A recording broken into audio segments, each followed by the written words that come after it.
Hello friends, Goat Mumbler here. So you're getting your conceal and carry handgun license and you want to know what's the best gun for you. Well, I don't know, you're the only one that can answer that, but the simple answer to that question is, it's always going to be the same, the one that you have with you. That's the best one. Today the best gun for me is my Ruger LC9S. The purpose of this video is not to tell you which conceal and carry pistol is best. The purpose is to help you get on an educated path through the endless choices and narrow those choices down somewhat so you can figure out which is the best one for you. Now you have to realize what you're buying a conceal and carry weapon for and how it's going to alter your lifestyle, because it is a lifestyle change. And not to mention major responsibility. And it's not for everybody. And if your pistol, ends up as a nightstand gun, that's okay too. But just realize what a commitment conceal and carry is. You're going to have to make different choices in, what you're wearing for the day. Maybe a different purse, not something that I have to worry about, but some guys might have to. You're going to have to worry about is your gun showing when you bend over or where you can legally carry it, things like that. If you're comfortable with making these changes and taking on this important responsibility, then the next step is, hey, let's choose the best one for you. Now you can start whittling this stuff down. A good place to start is by size and caliber, and what your best friend or the sheriff next door, Hickok 45, or some other YouTube gun expert carries might not be the one that's best for you. And you obviously aren't going to carry a full-size Colt 1911 or say this Glock 17 if you're 5'1" and you weigh 85 pounds. It's called conceal and carry for a reason, so you're going to have to give size and weight some thought when you're making this decision. Now, what are my choices? Well, your choices are endless. No, they really are. But as I stated before, if you can eliminate a few things and whittle it down to the size of the weapon you feel comfortable carrying, that might be a good start. Budget might be a good start. Caliber might be a good start. But all these things will help you whittle this down. The gun's got to be comfortable too, because if it's not comfortable carrying it, however you do it, in a holster or in your pocket or whatever, you won't carry it, period. You might think you will, but you won't. So take that in consideration too. We're going to talk about budget, and you're going to have to give this some thought, because as with most things, you can spend as much or as little as you want on a pistol. And for you guys that have a bass boat parked out in the driveway, you know exactly what I'm talking about. Now, if you're somewhat concerned about price, don't waste time looking at SIGs or Kimbers or some of the Colts, some of the cars, because they're going to be up there. They're on the top end of the scale. If value turns your crank, well, you might want to look at Kel-Tecs or Tauruses. Those might appeal to you. And there's also a bunch in the middle, great weapons that aren't going to steal from the kids' college fund and won't make you look like Mr. Cheap Ass to all your buddies. Those choices are plentiful. And for this purchase, you can expect to pay anywhere from $200 for some pocket pistols on the low end up to $600 for a subcompact Glock. Now, if you want to spend even a little less, there's plenty of used ones out there, and you can save 15, maybe 20% on a used gun with low rounds. There's a lot of guys out there that have bought a pistol and they found something they like better, or they just didn't like this one after they shot it a bit, and guns hold their value well. So don't count out, buying a used one. Caliber. Let's talk calibers for a minute. And you got to prepare your mind for overload here, because boy, there's a ton of opinions, but try not to get too much brain drain over what caliber is best. 40, 45, 22, 389 millimeter, because they all go bang and they all do damage. There is no best caliber, for conceal and carry gun. And and bigger is not always better. I don't care what your wife's been telling you. But caliber is an important decision, and it'll once again further narrow down the choices that you have to make. The arguments in this area are endless, because there are some gun nuts out there that think if you're not carrying your Glock 17, with 17 rounds and one in the chamber, oh, and by the way, 2 extra magazines full, 50, 51 rounds, that you're just an idiot and you're not prepared, for your encounter with your conceal and carry weapon. That's just crazy. By the same token, there's people out there that say, a 9mm is for somebody that can't handle a 45, and a 22 won't hurt anybody, or a 380 is a women's gun. That's all crap. Don't get caught up in that. They will all kill you, and they all go bang. So personally, I'm happy with the 380 and 9mm that I carry on a regular basis, and even with the 38 Special 5-shot revolver that I do carry on occasion too. And I've been on the planet, several decades, and thankfully, I've never been in a gunfight, but I'm guessing that if I have to pull out my conceal and carry weapon, point and shoot it at somebody, they're not really worried about if I've got, a 36 grain 22 in there, or a 135 grain 9mm. They don't care because, their day is not going to end up as well as it started. So personally, I feel confident and happy with whatever I'm carrying at the time. I could be wrong, and that's just my opinion. What size weapon do you consider carrying? Well, we're going to look at a few choices, and I'm going to break them down into 3 categories. And don't worry about the gun that's on the table here or the ones you saw earlier, because this is not a gun review or an endorsement about any particular weapon, because there's plenty of those videos out there. Once again, this is about the difference in categories and how to get you started to narrowing down your choices for your first weapon. Now, what we're going to look at here is what I consider medium capacity, subcompact 9mm, semi-automatics. Now, your Glock 26, also known as the Baby Glock, is going to fit into this category. The SIG P320 in subcompact. This is a Taurus PT111. Smith & Wesson makes some in this size. So does Springfield. There's a lot of them out there. Everybody makes a gun in this capacity, and that's going to be around 12 rounds of ammo. Now, the gun is going to be medium-sized gun.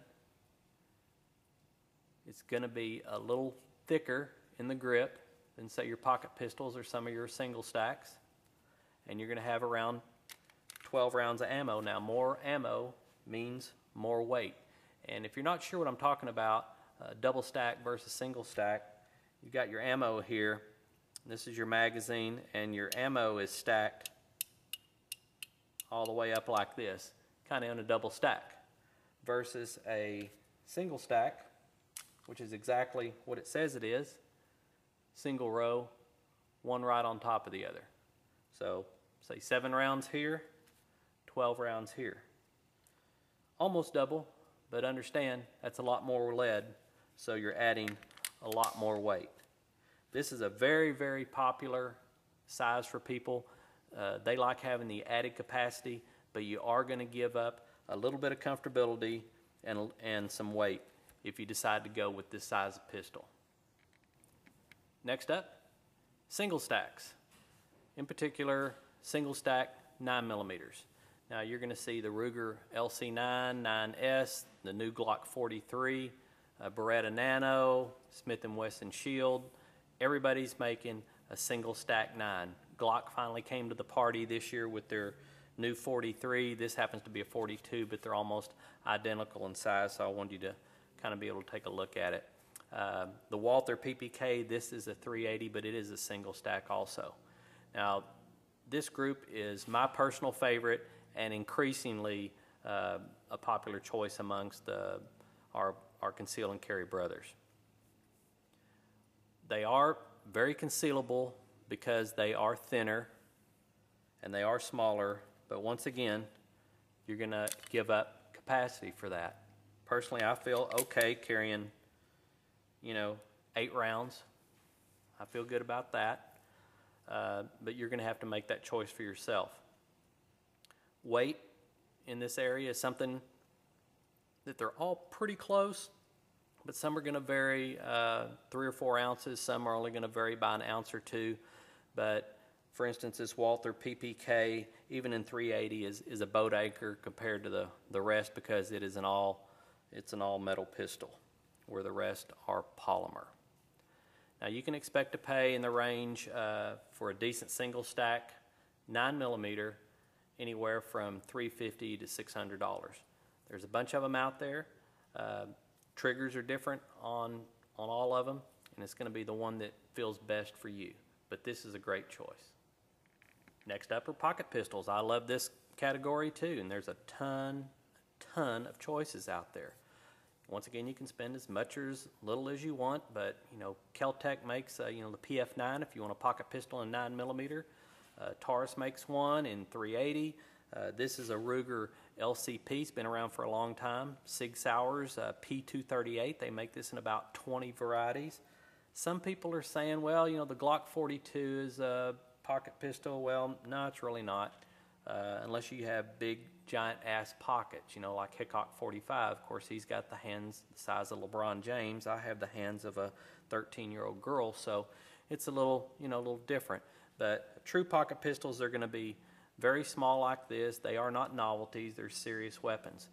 These aren't range guns, and they're not the most fun to shoot. But some are easier to shoot than others, and you can do some things to make them easier. For instance, I love the size of the LCP. It's very, very reliable, and I use the pinky grip on the extension here on the magazine. It gives me just enough purchase to where it feels really good for me. I also added this Hogue grip that just slips right on for about $17, and it made it a completely different weapon to shoot. I shoot this weapon very, very well. I'm very consistent with it. I actually shoot it better than this P238 that is more than double in price. Now, these are all close range, point and shoot, down and dirty weapons, so they don't have to have the best sight system or the best trigger on earth. They are 5 to 7 yard self-defense pistols. They're very easy to conceal and carry, and one that I really like. I carry this one, for instance, in this little DeSantis Nemesis holster. You can carry it in your pocket. I carry it in my rear pocket like a wallet, and I forget that I have it there. I also have an inside the waistband holster for it. It's very, very versatile. I think everybody ought to have a pocket pistol, just because. So it's whatever floats your boat. Expect to pay anywhere from $225 for a pocket pistol up to this with a laser is going to run you about $750, and there's even some more expensive than that out there, but there's a lot of choices in your pocket pistols. Now, I'm going to throw you a curve here. We've gone through 3 different categories. They're all semi-automatics, but what I want to talk about here is something that's pretty much forgotten by just about everybody in this era of semi-automatic pistols, but should not be counted out. They rarely fail, and I consider them conceal and carry for dummies. And you can just call me a dummy because I really like them. And that is the small revolver. It's point it, pull the trigger, boom goes the dynamite. Downside is low capacity, usually only 5 shots. The upside is you can get these in all calibers, all weights, and all price ranges. This one's about 25 years old. It's a Smith & Wesson 442 Airweight. It's got an alloy frame. And I take her out just every now and then just to let her know I still love her, because I do. I found this Remora holster, kind of this sticky material, and this gun fits great inside the waistband. And since it is so lightweight and I've only got 5 rounds, I rarely even know that I have it. So, back in the day, this was the top choice for federal agents and law enforcement as a backup weapon because it didn't weigh anything. Hammerless, and it had no safety. It's your defense gun. I still love it. And you can expect to pay anywhere from $300 to $500 or more for a brand new good quality revolver, but there are tons and tons of used ones out there on the market because, hey, everybody thinks they need to have a damn semi-automatic. Don't count out revolvers. I think they're an excellent choice too. One other thing you need to consider is, do you want to have a gun with a manual safety or no safety at all? Now, if you're a first-time conceal and carry guy, you might feel better about having an external safety on your gun. This is a personal preference choice, but one you're going to have to make for yourself. For instance, if you have your heart set on a Glock, they do not have an external manual safety. They consider their trigger safety and the long trigger pull as the safety in the weapon. Okay?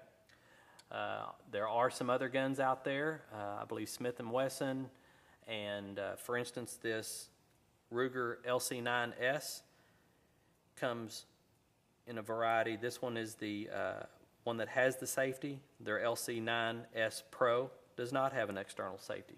So you can get whichever you want. You don't have to choose a different brand of gun just because you like that particular gun and it didn't have a safety.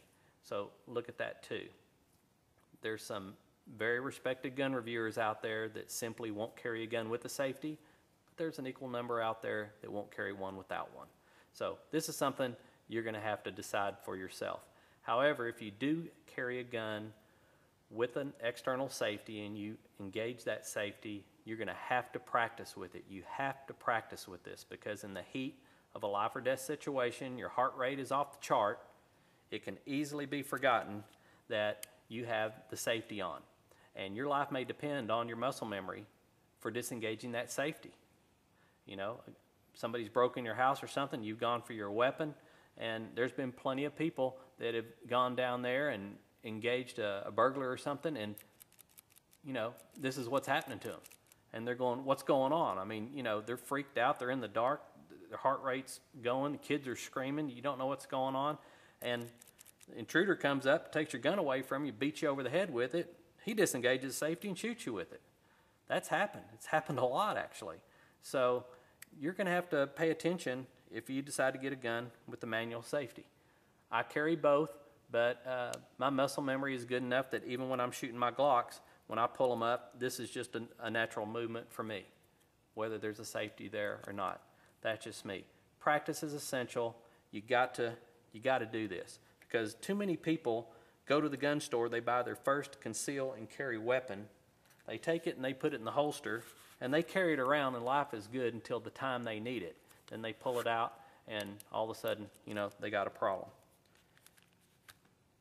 Now, I'm talking about practicing and going out to the range, and you shot, say, two boxes of this, a couple hundred rounds through your gun, and man, it shoots great, and this is awesome, and I didn't have any failures. Everything is working great, and you bring it home and you wipe it off, and you decide you're going to, okay, I need to put my critical defense ammo in there now. Sound good? Yeah, sounds reasonable. Problem is, this gun might not shoot this ammo. This gun might shoot it just fine. This gun might hate it. This guy, you know, might need some Hornady. When you're talking about semi-automatic pistols, they can be very particular in the type of ammo that will run up the feed ramp. For instance, here's what you shot all day at the range. Look at the shape of that bullet. This is the shape of your critical defense ammo. So you got to make sure that it works in your gun. I try to trick mine up by putting several different types of ammo through the magazine and try to make it fail. But it doesn't always work that way. So you're going to have to find out what runs in your gun, and you're going to have to run that ammo. So here we are. You're at the end of the road. You figured out what caliber you want. You figured out how much you want to spend. You figured out the size of the weapon you want. You've decided, for instance, you want a single stack 9mm. Bunch of choices out there. Next thing that I can advise for you to do is try to find a gun store that has a gun range. The best way to try these out is by shooting them. And a lot of these gun ranges will waive the rental fee if you buy the gun from them. I even heard yesterday on the radio there's one real nice gun range we have here across town, and Monday's night is ladies' night. So free range fees and free rentals for ladies. Now, I'm not saying put on a wig, lipstick, and heels and try to sneak in there, but I'm just saying there's places that do offer deals on rentals, and that's the best way to do this. Fortunately, I've got friends that have guns, and I get to try theirs out, and they get to try mine out, and that helps out too. But if you don't have that available to you, there's a lot of gun stores that with gun ranges that will rent pistols, and they usually have all the popular ones out there because everyone wants to shoot them. That's the best way to do it because these guns don't shoot anywhere near the same. They're all different. Some are a little snappier. Some you can get back on target quicker. Some are just a pleasure to shoot, and some are just a pain in the butt to shoot. So that's something that's the best advice I can give you. Once you get things whittled down to the price range, caliber, and the size, then go and see if you can rent those guns. The other thing too, if you're in the gun store and you really think that I need to carry something with more capacity, or I want to carry a pocket pistol or something like that, put it in a holster, put it inside the waistband where you plan on carrying it, small of your back, wherever, and just see how comfortable it is. You know, a baby Glock or this Taurus PT-111, you know, with 12 rounds, doesn't feel heavy to you. It feels just great, and you would rather carry something with more rounds in it. So it gives you a lot more possibilities there. Or if you just say, that's just going to, you decided, yeah, this is what I want to carry, and you carried around the gun store in the holster, and man, it just felt too big to you. Go look at the single stacks. They're going to be thinner, lighter, and I guarantee you they're going to be more comfortable. But that's something you're going to have to decide for yourself, and the only way to do that is by actually doing it. If you can get these guns compared one to the other, that'll be the best thing for you. So I hope this video was helpful for you. Tried to narrow down your choices on your journey for your new conceal and carry weapon. If you like what you saw, don't forget to give us the old thumbs up. Love for you to subscribe, share my video with your buddies, and leave a comment or a question if you have any. So get out there, shoot up a bunch of ammo. Until next time, you guys be safe, and we'll see you down the road. Adios.